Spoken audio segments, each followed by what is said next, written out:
Hello friends, welcome back to my channel. আমি প্রিয়াঙ্কা। সবাইকে good afternoon. তো আমি আজ একটা নিরামিষ রেসিপি শেয়ার করতে চলেছি। তো এই তো দেখতে পাচ্ছ বাজারে কাঁকরোল নিয়ে এসেছে। এগুলোকে আমি টুকরো করে কেটে নিচ্ছি, 4 টুকরো করে এক একটাকে।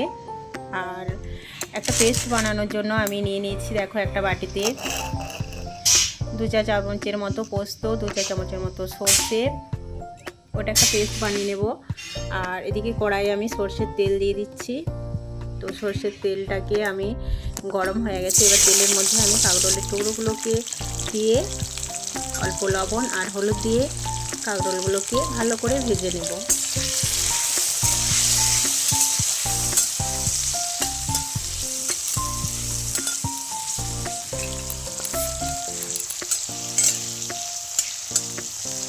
তো কাঁকরোলগুলো ভাজা হয়ে গেছে, এবার এটাকে আমি একটা বাটির মধ্যে তুলে নিচ্ছি।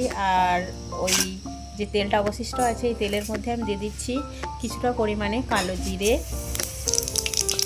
আর দিয়ে দিচ্ছি কয়েকটা কাঁচা লঙ্কা চিড়ে, আর সাথে দিয়ে দিচ্ছি একটা টমেটোকে টুকরো করা রেখেছি, সেই টুকরো করে রাখা টমেটো দিয়ে দিচ্ছি। দিয়ে এগুলোকে আমি ভালো করে ভেজে দিচ্ছি নেড়ে চেড়ে। তো এগুলো ভাজা হয়ে এসেছে, আর আমি যে সর্ষে পোস্তর যে পেস্টটা বানিয়েছিলাম এটা এবার এর মধ্যে আমি দেখো অ্যাড করে দিচ্ছি। দিয়ে এটাকে আমি ভালো করে কষিয়ে নেব।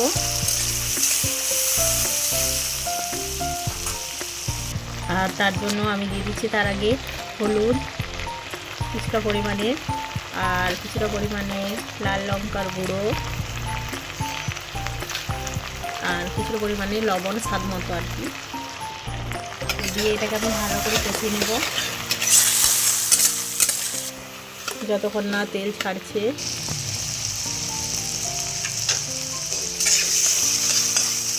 তো কষানো হয়ে গেছে প্রায়, এবার আমি এর মধ্যে কিছুটা পরিমাণে জল অ্যাড করে দেব। তো এই ঝোলটা যতক্ষণ না ফুটছে ততক্ষণ একটু জাল দিয়ে নেব।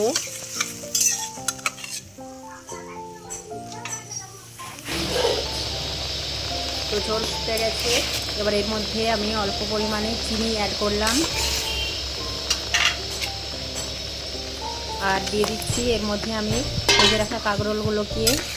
তো কাঁকরোলগুলো ভালো করে মিশিয়ে নিচ্ছি ঝোলের মধ্যে, দিয়ে আমি একটা ঢাকা দিয়ে এটাকে আমি 5 মিনিটের মতো রান্না করে নেব। তো চলো 5 মিনিট পর দেখাই তোমাদের কেমন হয়েছে রান্নাটা। একদম মাখো মাখো হয়েছে।